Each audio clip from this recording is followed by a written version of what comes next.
Hi everyone, মুক্তকেশী Facebook পেজে তোমাদের সবাইকে অনেক অনেক স্বাগতম। আজকে আমি তোমাদের দেখাবো সঠিক পদ্ধতিতে কিভাবে তোমরা মাথায় তেল দিতে পারো। বলতে গেলে চুল এমনই একটা জিনিস যেটা মানুষের সৌন্দর্য 50% বৃদ্ধি করে।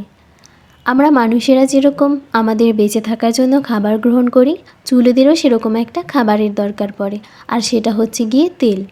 কিন্তু আমরা এরকম অনেক মানুষই আছি যারা হচ্ছে কি চুলে সঠিক পরিমাণে তেল দিতে পারি না, আর যার ফলে হয় আমাদের প্রচুর পরিমাণে হেয়ার ফল।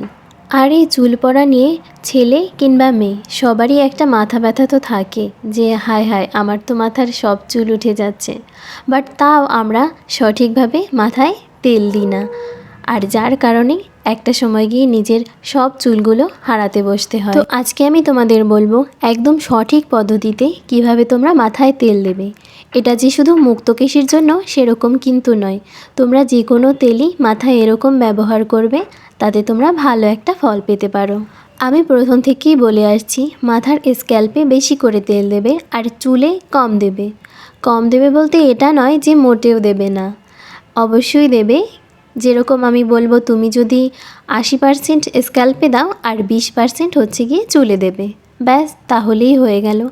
আর অবশ্যই যখন তোমরা তেল দেবে তখন হচ্ছে গিয়ে ভালো করে না হলেও 10 থেকে 15 মিনিট মাথাটা মাসাজ করবে। আর এখানে একটা ইম্পর্টেন্ট বিষয় আছে, সেটা হচ্ছে গিয়ে তোমরা যখন হেয়ার মাসাজ করবে বা স্ক্যাল্পটা মাসাজ করবে তখন অবশ্যই এটা খেয়াল রাখবে যেন নখের আঁচড় বা নখ কোনোভাবেই স্ক্যাল্পে না লাগে। সবসময় চেষ্টা করবে আঙুল দিয়ে স্ক্যাল্পটা মাসাজ করার। এইবারে আসি মাথায় তেলটা দিয়ে কতক্ষণ রাখবো। আর এখানেই আমরা সবথেকে বড় ভুলটা করি, কারণ এরকম অনেক মানুষ আছে যারা 5 দিন 7 দিন ধরে মাথায় তেল দিয়ে রাখে। আর তোমরা যারা এরকম করছো তারা তোমাদের চুলগুলো খুব তাড়াতাড়ি হারিয়ে ফেলবে, এটা তো আমি বলতেই পারি। কারণ চুলে 12 ঘন্টার বেশি তেল দিয়ে রাখা উচিত না। তুমি যদি তার কম পারো তাহলে আরও ভালো, কিন্তু 12 ঘন্টার বেশি যেন একটু বেশিও না হয়। এতে করে আমাদের চুলের গোড়াগুলো নরম হয়ে যায়, আর এখান থেকেই শুরু হয় আমাদের হেয়ার ফল। তাই আমি তোমাদের সবসময় এই একটা কথাই সাবধান করি যে 12 ঘন্টার বেশি তেল মাথায় রাখবে না। রাতে তেল দেবে আর সকালে শ্যাম্পু করে নেবে, কিংবা অনেক সকালে উঠে তেল দেবে আর বিকেলবেলা শ্যাম্পু করে নেবে, ব্যাস।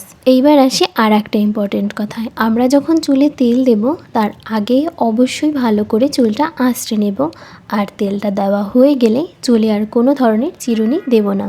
তো তোমরা যদি এই 3টা পয়েন্ট মাথায় রেখে চুলে তেল দাও তাহলে তোমরা একটা ভালো ফল পাবে। এটা শুধু মুক্তকেশীর জন্য নয়, এটা তোমরা যখনই যে তেল দেবে সেটার বেলায় প্রযোজ্য হবে। তো এই তো তোমাদের সাথে গল্প করতে করতে আমার মাথায় তেল দেওয়া হয়ে গেল। আর এবার হচ্ছে কি অতসী আমাকে একটা বেনি বেঁধে দিল, এরকম করেই রাতে ঘুমিয়ে পড়ব আর সকালে উঠে শ্যাম্পু করে নেব। তো এই তো ছিল আমার আজকেকার ভিডিও। যদি ভিডিওটা ভালো লাগে তাহলে লাইক কমেন্ট করে দিও। সবাই ভালো থেকো, সুস্থ থেকো, টাটা, দেখা হচ্ছে খুব শীঘ্রই।